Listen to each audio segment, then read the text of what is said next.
दोस्तों shalom, praise the Lord. एक बार फिर से प्रभु पवित्र यीशु का अनुग्रह हमारे बीच में हुआ है।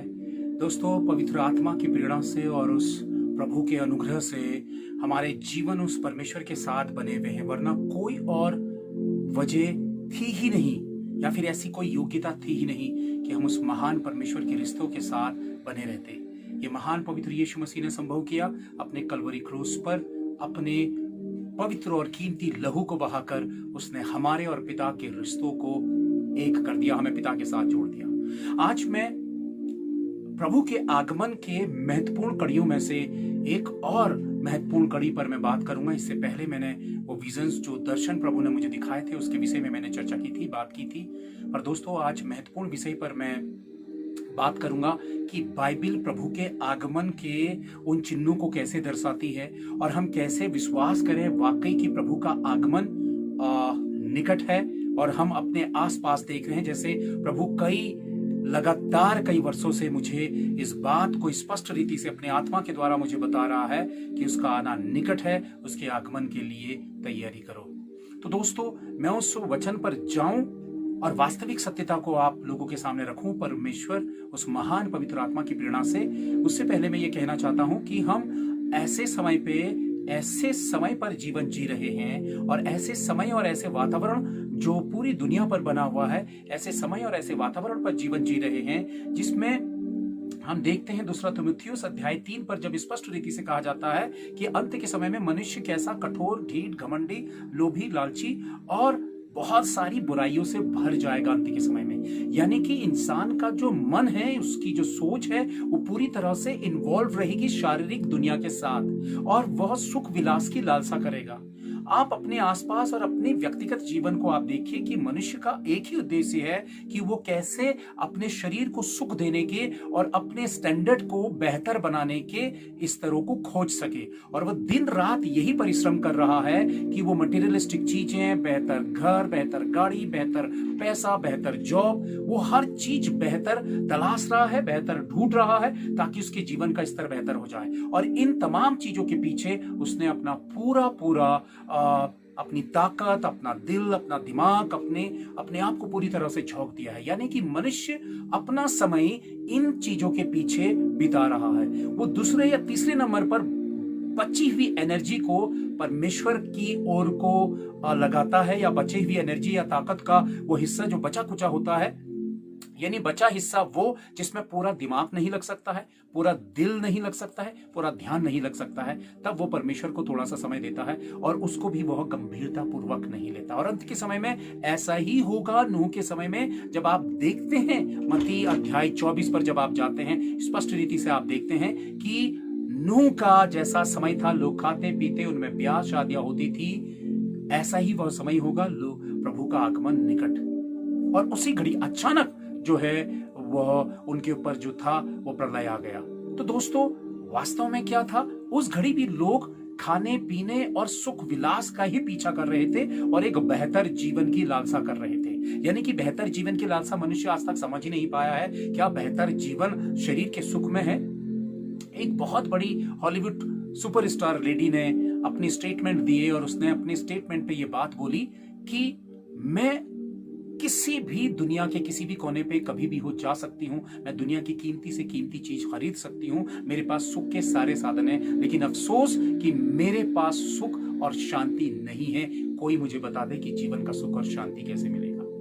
तो दोस्तों, मैं वास्तव में बताना चाहता हूं कि ये एक ऐसा धोखा है जिसकी तलाश मनुष्य कर रहा है और इस दायरे पर वो भूल जाता है कि प्रभु का आगमन या प्रभु की इच्छा या परमेश्वर का राज्य, परमेश्वर की उपस्थिति, पवित्र आत्मा, उसका परमेश्वर के साथ संबंध, परमेश्वर के प्रति जिम्मेदारी, परमेश्वर की ओर को मुड़ना, शारीरिक दुनिया का त्याग, लोभ लालसाओं का त्याग और आत्मिकता की उन्नति। इसलिए आज देखिए, मनुष्य किसी ना किसी एक ना एक परेशानी के साथ जूझ रहा है। हर कोई चाह रहा है, कोई चाहता है कि उसकी शादी हो जाए, कोई अपनी शादी से परेशान है, कोई बच्चों से परेशान है, कोई बेटियों से परेशान है, कोई बेटों से परेशान है, कोई जॉब के साथ, किसी का अपनी जॉब के साथ प्रॉब्लम चल रहा है, किसी का बिजनेस में प्रॉब्लम चल रहा है, किसी का कहीं कहीं किसी रोग और बीमारी से प्रॉब्लम चल रहा है। हर कोई इंसान कुछ ना कुछ हासिल करना चाह रहा है, लेकिन उसका हासिल करना सिर्फ शारीरिक दुनिया तक, संसारिक दुनिया तक सीमित है। इसलिए वो पूरा पूरा रुझान शारीरिक और मिटने वाली दुनिया पे लगा रहा। वो ये सोचता है कि जैसे वो जीवित ही रहेगा, वो कभी खत्म नहीं होगा। दोस्तों, हमने उस दूसरे जीवन के विषय में गंभीरता पूर्वक सोचना है, क्योंकि यह जीवन जो है वो यहाँ हमारे जो घर हैं वह प्रॉपर घर नहीं है। असली घर हमारा परमेश्वर के साथ है। इसलिए हमारी एनर्जी और हमारा समय महान परमेश्वर के साथ समय बीतना चाहिए, और हमने वास्तव में वैसा बनना चाहिए जैसा प्रभु जब आए वह हमें वैसा पाए जैसा वो चाहता है, और वास्तव में हमें वो अपने राज्य पे ले लिया। उसके लिए हमें वास्तव में आत्मिक रीति से जागृत होना पड़ेगा, आत्मिक व्यक्ति बनना पड़ेगा, वो आत्मिक खुराक लेनी पड़ेगी गहराई से। जब हम आत्मिक खुराक लेते रहेंगे तब वातावरण आत्मिकता का बनेगा, तब हम शारीरिक दुनिया से हटकर आत्मिक दुनिया के स्तर में आएंगे, जहां पे प्रभु कहता है कि जो पृथ्वी का है वो पृथ्वी से आता है, जो स्वर्ग का है वो सर्वोत्तम है। इसलिए पृथ्वी की नहीं बल्कि स्वर्ग की बातों पे मन लगाओ, वचन इस बात को कहता है। मैं आप लोगों को ये बात बताऊं कि प्रभु का आगमन हम क्यों इस बात को मैं आप लोगों के सामने बार बार लेकर आता हूं कि यीशु मसीह का आना बिल्कुल निकट है, प्रभु का आना बिल्कुल द्वार पर है। यह कैसे संभव है दोस्तों, कि हम कैसे माने कि प्रभु का आना बिल्कुल नजदीक है? क्या इस विषय में वचन भी कुछ बातें हम तक पहुंचाता है? क्या वचन के बिना हम अधूरे हैं? बिल्कुल अधूरे हैं। हर बात झूठी है, या फिर वह बात अधूरी है जब तक वह वचन से पूरी नहीं होती है। प्रभु का आना बहुत नजदीक है। इसके लिए वचन क्या कहता है, मैं आप लोगों के सामने एक वचन रखता हूं, आप वचन देखिए, फिर हम बात करते हैं। दोस्तों, होशे, पुराने नियम पे होशे की पुस्तक है, अध्याय 6। मैं उसका 1 और 2 पढ़ता हूं, ध्यान से समझिएगा। उसका दूसरा वचन जो है वो बहुत ही महत्वपूर्ण है, पर मैं 1 से पढ़ता हूं। चलो हम यहोवा की ओर को फिरें, चलो हम यहोवा की ओर फिरें, क्योंकि उसी ने फाड़ा वही चंगा भी करेगा, उसी ने मारा और वही हमारे घावों पर पट्टी बांधेगा। ध्यान से समझिएगा। 2 दिन के बाद वह हमको जिलाएगा और तीसरे दिन वह हमको उठाकर खड़ा करेगा। फिर से समझिएगा, 2 दिन के बाद वह हमको जिलाएगा और तीसरे दिन वह हमको उठाकर खड़ा करेगा। यानी कि 2 दिन के बाद वह हमें जिलाएगा और तीसरे दिन वह हमें खड़ा करेगा। इसका मतलब दोस्तों क्या है? इसका वास्तविक मतलब यह है कि 2 दिन के बाद मुर्दे जी उठेंगे और परमेश्वर के साथ अनंत काल के लिए राज करेंगे। जी उठेंगे, जीवित रहेंगे परमेश्वर के साथ, क्योंकि दूसरी मृत्यु नहीं है। हम अनंत काल के लिए परमेश्वर के साथ राज करेंगे। तो दोस्तों, होशे की पुस्तक अध्याय 6 वचन 2 इस बात को कहता है कि 2 दिन के बाद हम जिलाए जाएंगे। यानी कि 2 दिन का मतलब क्या है? अब 2 दिन का मतलब, अब इस वचन को पूरा करने के लिए मैं एक वचन आप लोगों के सामने और रखता हूं। दोस्तों, आप वचन देखिए, फिर हम बात करते हैं। वचन है दोस्तों, वचन हम देखते हैं, और वचन है 2 पतरस अध्याय 3 वचन 8। हे प्रियो, यह एक बात तुमसे छिपी ना रहे कि प्रभु के यहां एक दिन 1000 वर्ष के बराबर है और 1000 वर्ष एक दिन के बराबर है। अब आप समझिएगा दोस्तों कि परमेश्वर के वहां 1000 दिन, हमारे यहां 1000 वर्ष जो है परमेश्वर के सामने एक दिन है, और हमारा जो 1000 वर्ष है परमेश्वर के सामने एक दिन है, और जो परमेश्वर का एक दिन है वो हमारे सामने 1000 वर्ष है। और होशे की पुस्तक अध्याय 2 इस बात को दर्शाता है कि 2 दिन के बाद हम जिलाए जाएंगे और हम जीवित रहेंगे, हम परमेश्वर के साथ हम जीवन बिताएंगे। तो इसमें क्या कड़ियां जुड़ती हैं, आप इस बात को समझ गए होंगे कि होशे जो 2 दिन की बात कर रहा है वो 2000 वर्षों की बात कर रहा है। होशे एक भविष्यवक्ता है जो भविष्यवाणी की बात कर रहा है, और हम यीशु मसीह के आगमन की बाट देख रहे हैं, यानी कि रास्ता देख रहे हैं, इंतजार कर रहे हैं कि पवित्र यीशु मसीह का आगमन नजदीक हो। और भविष्यवक्ता इस बात की भविष्यवाणी कर रहे हैं, वचन इस बात का संकेत दे रहा है, इस बात को प्रमाणित कर रहा है कि 2 दिन के बाद मुर्दे जलाए जाएंगे। तो मुर्दों को 2 दिन के बाद कौन जलाएगा? पवित्र यीशु मसीह। जब वचन इस बात को देखते हैं हम कि जब यीशु मसीह जगत पर आएगा, हर एक वचन में दिखा नहीं सकता क्योंकि वीडियो लंबा हो जाएगा, इसलिए मैं आप लोगों को बताना मांग रहा हूं कि यीशु मसीह जब आएगा तो सबसे पहले मुर्दे जी उठेंगे। थिस्सलुनीकियों, जब हम थिस्सलुनीकियों पर जाते हैं, मेरे ख्याल से अध्याय 3 है, तो मुर्दे जो होंगे सबसे पहले मुर्दे जी उठेंगे। और होशे की पुस्तक अध्याय 6 वचन 2 इस बात को कहता है कि 2 दिन के बाद हम जलाए जाएंगे और यीशु मसीह जब आएगा तो वह सबसे पहले मुर्दों को जीवित करेगा। अब वो 2 दिन क्या है? यानी कि यीशु मसीह को इस जगत से तीसरे दिन जी उठने के बाद जब वो यीशु मसीह स्वर्ग गया तो उसे 2000 वर्ष हो चुके हैं। और 2000 वर्ष जो हमारे वहां हैं, परमेश्वर की दृष्टि में बहुत 2 दिन हैं। और यहाँ पे होशे 2 दिन की बात कर रहा है, यानी कि हमारे हिसाब से 2000 वर्ष और परमेश्वर की दृष्टि में 2 दिन। और यह 2 दिन हमारे लिए 2000 वर्ष हैं। और 2000 वर्ष के 2 दिन के बाद, यानी कि 2000 वर्ष के बाद ये 2021 है, इसलिए प्रभु का आगमन होशे कहता है कि 2 दिन के बाद हम जलाए जाएंगे। और 2 दिन यानी कि 2000 वर्ष, और 2000 वर्ष पूरे हो चुके हैं। हम जानते हैं कि यीशु मसीह के क्रूसीफाई हुए 2000 वर्ष हो गए, स्वर्ग उठाए जाने के बाद से 2000 वर्ष हो चुके हैं। और 2000 वर्ष के बाद मुर्दे जलाए जाएंगे। होशे इस बात को प्रमाणित करता है। तो दोस्तों, जब हम इस बात को देखते हैं तो यह बात बिल्कुल स्पष्ट होती है हमारे सामने कि वह तीसरा दिन आरंभ हो चुका है। जैसे यीशु मसीह मुर्दों में से तीसरे दिन जी उठा था, यीशु मसीह तीसरे दिन जी उठा था, ऐसे ही वह तीसरा दिन जो 2000 वर्ष के बाद तीसरा दिन आरंभ होगा, वैसे ही वो तीसरे दिन की भोर को यीशु मसीह जी उठा था, ऐसे ही मुर्दे तीसरे दिन जी उठेंगे 2000 वर्ष के बाद, यानी कि 2021। अब उल्टी गिनती आरंभ हो चुकी है और जब यीशु मसीह आएगा तो सबसे पहले मुर्दे जी उठेंगे और पलक झपकते ही हमारा स्वरूप बदल जाएगा। हम प्रभु के साथ स्वर्ग में उठाए जाएंगे। वचन इस बात को स्पष्ट रीति से प्रमाणित करता है दोस्तों। इसलिए मैं इस बात का संकेत जो प्रभु का वचन हमें दे रहा है, वह संकेत मैं आप लोगों के सामने लेकर आया हूं।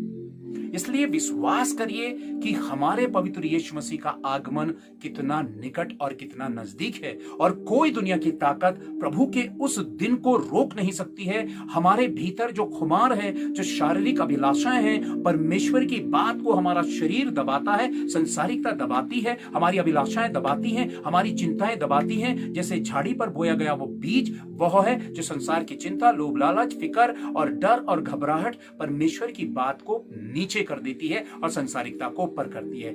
आज के समय में कह लीजिए हर कोई व्यक्ति मसीह के पास आने का उद्देश्य उसका यही रहता है, उसकी शारीरिक और संसारिक दुनिया की जो प्रॉब्लम है वो समाप्त हो, वह प्रभु के साथ खुलकर रिश्ते रखने, प्रभु के सामने समर्पित होने और अपने आप को समर्पण करके वास्तविक सत्य को जानने के लिए, परमेश्वर के आत्मा के अभिषेक को प्राप्त करने के लिए नहीं आता है। यही वजह है कि पवित्र यीशु ने कहा कि सकरा है वो मार्ग जिसमें थोड़े चलते हैं और चौड़ा है वो मार्ग जिसमें बहुत सारे चलते हैं। यानी कि बहुत कम लोग हैं जो परमेश्वर के साथ एक्चुअल वास्तविक संबंध और रिश्ता बनाने का प्रयत्न करते हैं। जैसे आप देखते हैं अब्राहम और लूत के समय में सदोम और अमोरा का वो दृश्य ऐसा था कि हजारों और लाखों लोग उन 2 शहरों में रहते थे, लेकिन सिर्फ 2 परिवार परमेश्वर के द्वारा तैयार किए गए थे जिन्हें परमेश्वर बचा रहा था। इमेजिन करिए कि इतने बड़े शहरों में हजारों और लाखों लोगों के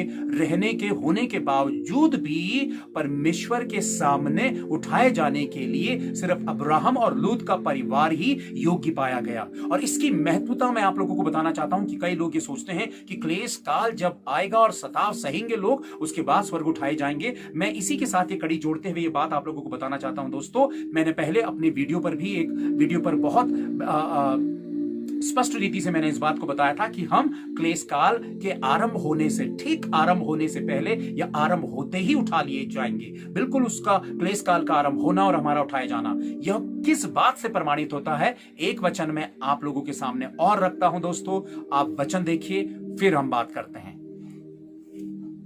तो दोस्तों वचन आप और हम देखते हैं लूका। जब हम लूका पर जाते हैं, और लूका वह अध्याय है दोस्तों जो एक हमारे सामने परमेश्वर की एक बहुत ही महत्वपूर्ण स्थिति को लूका के अध्याय में भी प्रकट किया जाता है और हम उस वचन को देखते हैं। लूका अध्याय 17 वचन 29 से मैं पढ़ता हूं, आप लोग देखिएगा।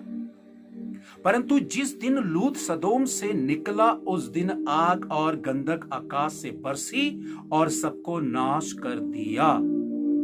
अब आप इस बात को समझिए, जिस दिन लूत सदोम से निकला था, जिस दिन लूत सदोम से निकला उस दिन आग और गंधक आकाश से बरसी और सबको नाश कर दिया। यानी कि लूत जब निकला, लूत वहां था नहीं, बल्कि लूत वहां से निकला। जब लूत वहां से निकला तो आग और गंधक ने उस शहर को और शहर पर रहने वाले लोगों को मिटा दिया, आग में जला दिया। तो यह सूचना, उस शहर से निकलने की सूचना किसे मिली थी? लूत को, क्योंकि लूत जागृत था परमेश्वर के साथ, बिल्कुल उसकी शिक्षा और उसकी बातों के लिए। तो आज कितने लोग जागृत हैं जो अंत के समय की इस बातों को लेकर सजग हैं, गंभीर हैं, क्योंकि प्रभु उन्हीं लोगों को अपने राज्य में लेगा, या फिर वे लोग प्रभु के साथ बादलों पर उठा लिए जाएंगे, उनका रैप्चर होगा। जिस तरह से हम देखते हैं सदोम और अमोरा पर अब्राहम और लूत के परिवार के बीच में उनकी सबसे बड़ी खासियत यह थी, परमेश्वर की आज्ञाकारिता के प्रति गंभीर थे। वह परमेश्वर के प्रति गंभीर थे। वो लोभ लालच की चीजों को समेटने के लिए उसी शहर पे नहीं रह गए। उन्होंने अपना समय संसारिकता को प्राप्त करने के लिए नहीं बिताया, बल्कि परमेश्वर के पीछे समर्पित थे। और क्षण भर में परमेश्वर ने उनसे उनकी प्रॉपर्टी, पैसा, सब कुछ छोड़ने के लिए कहा। उन्होंने पीछे मुड़कर नहीं देखा, उन्होंने वह छोड़ दिया। तो दोस्तों, इसके आगे हम वचन देखते हैं, नंबर 30, मनुष्य के पुत्र के प्रकट होने के दिन भी ऐसा ही होगा। समझिए, मनुष्य के पुत्र के प्रकट होने के दिन भी ऐसा ही होगा। उस दिन जो कोठे पर हो और उसका सामान घर पे हो, वह उसे लेने को ना उतरे, और वैसे ही जो खेत में हो वह पीछे न लौटे। यह बात, इस बात को संकेत स्पष्ट रीति से वचन करता है लूका अध्याय 17 पर कि यीशु मसीह के आगमन की स्थिति भी सेम होगी। वचन कह रहा है, ये मैं नहीं कह रहा हूं। कई लोग जब इस बात पर बहुत सारी चर्चा करते हैं कि नहीं, क्लेश होगा, हम क्लेश सहेंगे, मैं ये बताना चाहता हूं कि वचन इस बात को कह रहा है, और प्रभु के मुख से निकला हुआ ये वचन है पवित्र यीशु मसीह के, जिसको हम झुठला नहीं सकते हैं दोस्तों, कि प्रभु के आगमन के समय में सेम ऐसी स्थिति होगी कि लूत जैसे निकला वैसे ही परमेश्वर अपने लोगों को निकाल लेगा। वचन कह रहा है सेम सिचुएशन होगी। लूत के ऊपर आग नहीं बरसी, लूत आधा जला नहीं था, अधमरा नहीं हुआ था, बल्कि वह पूरी से लूत और अब्राहम, उसकी फैमिली सेफली निकल गई थी, सिर्फ लूत की पत्नी को छोड़कर। तो दोस्तों, वास्तव में हम इस बात को देखते हैं कि परमेश्वर का वचन स्पष्ट रीति से कहता है कि वाकई हम स्वर्ग उठा लिए जाएंगे और प्रभु का आगमन, तीसरा दिन आरंभ हो चुका है, उल्टी गिनती आरंभ हो चुकी है, वो डेडलाइन शुरू हो चुकी है, वो रेड लाइट जल चुकी है। अपने आप को तैयार करिए, परमेश्वर के सामने आइए, संसारिक अभिलाषा के पीछे मत पड़िए, जैसे लूत की पत्नी पड़ी थी। लूत की पत्नी, आप उसके बाद का वचन मैं आप लोगों को दिखाता हूं, 32, लूत की पत्नी को स्मरण रखो। प्रभु ने स्पष्ट रीति से कहा कि लूत की पत्नी को स्मरण रखो, और बहुत सारे जीवनों में लूत की पत्नी का जो है वास हो चुका है लोगों के मनों पर, क्योंकि लूत की पत्नी की तरह लोभ और लालच करते हुए लोग संसार की ओर को मुड़े हुए हैं, और अंत के समय में वह नमक का खंभा यानी कि आग में जलने के लिए तैयार हो जाएंगे। दोस्तों, मैं लूत की पत्नी का विषय आने वाले समय पे लेकर आऊंगा, क्योंकि समय ज्यादा हो जाएगा। इसलिए मैं आप लोगों से यही कहना चाहता हूं कि लूत की पत्नी वाले कैरेक्टर को अपने भीतर देखिए। कहीं लूत की पत्नी का कैरेक्टर तो नहीं बन रहा है, क्योंकि सडनली प्रभु चोर की नाय आएगा और हम संसारिकता को ही, लोभ लालच के ही पीछे होंगे, और हमारे पास कोई इंफॉर्मेशन नहीं होगी, हम तैयार नहीं होंगे, और प्रभु हमें, और जिन्हें प्रभु ने तैयार किया, जो प्रभु के साथ तैयार है, जिनकी कुप्पियों में तेल है, वो उठा लिए जाएंगे, बाकी रह जाएंगे। इसलिए धोखे में ना रहें, इस बात की गलतफहमी में ना रहें, कान पे तेल डालकर ना सोए रहें कि अरे हाँ प्रभु आएगा तो हमें सूचना मिल जाएगी, हम उठा लिए जाएंगे। कोई सूचना नहीं, कुछ नहीं। ये जिम्मेदारी आपकी है, अपनी जिम्मेदारी को पूरा करिए। प्रभु का आगमन बहुत निकट है। यदि ये बात सत्य लगती है तो दूसरों तक पहुंचाइए और अपनी उस सेवा को महान परमेश्वर के साथ पूरा करिए। प्रभु आप सबको आशीष दे, अपने अनुग्रह और अपने प्रेम पे बना के रखे। Thank you. Praise the Lord.